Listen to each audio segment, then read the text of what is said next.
ಏರ್ಪಡಿಸಿದ್ದಾರೆ. ರಾಜ್ಯಾದ್ಯಂತ ಬಂದಂತ ಎಲ್ಲ ಜಿಲ್ಲೆಯ ಮುಖಂಡರು, ಶಿಕ್ಷಕರು, ಶಿಕ್ಷಕೇತರ ಸಿಬ್ಬಂದಿ, ನಿಮಗೆ ದೊಡ್ಡ ನಮಸ್ಕಾರಗಳು. ನಿಮ್ಮ ಕೂಗು ಇವತ್ತು ಸರ್ಕಾರಕ್ಕೆ ಕೇಳಿ. ಶಿಕ್ಷಕರು ಬೆಳಗ್ಗೆ 6 ಗಂಟೆಯಿಂದ 10 ಗಂಟೆಗೆ ನೀವೇನು ಕಷ್ಟ ಬೀಳ್ತಾ ಇದ್ದೀರಾ, ಆನ್ಲೈನ್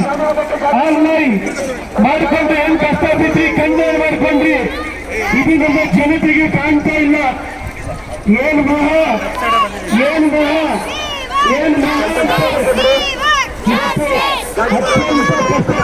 ಶಿಕ್ಷಕರಿಗೆ ಅವರಿಗೆ ಯಾವುದೇ ಸಹಕಾರ ಇದೆ, ಸಂಕಷ್ಟದಲ್ಲಿ ಹೇಳ್ತಾ ಇದ್ದಾರೆ.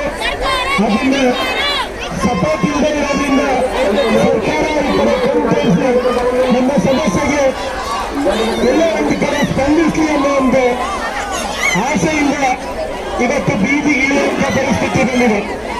ಹಾಗಾಗಿ ನಮ್ಮೆಲ್ಲರ ಜಿಲ್ಲೆ ಮತ್ತು ತಾಲೂಕಿಂದ ಬಂದಂತ ಮುಖಂಡರು, ಶಿಕ್ಷಕರ ಪ್ರತಿನಿಧಿಗಳು, ಶಿಕ್ಷಕೇತರ ಪ್ರತಿನಿಧಿಗಳು, ಡ್ರೈವರ್, ಸೆಕ್ಯೂರಿಟಿ, ಆಯಾಗಳು, ಪಾಪ ನಿಮ್ಮಿಂದ ಶಾಲೆ ಇದ್ರೆ ನೀವಿದ್ರೆ ಶಾಲೆ. ಹಾಗಾಗಿ ಇಂಥ ಒಂದು ಗೊಂದಲವನ್ನು ವ್ಯಕ್ತಪಡಿಸಿದ್ದೀರ ಮೊದಲಿಗೆ ಎಲ್ಲ ಸಂಘಟನೆಗಳ ಪರವಾಗಿ. ಅದಕ್ಕೆ ಮಿಕ್ಸಿ, ಮೇಸ್, ಮೈನಾರಿಟಿ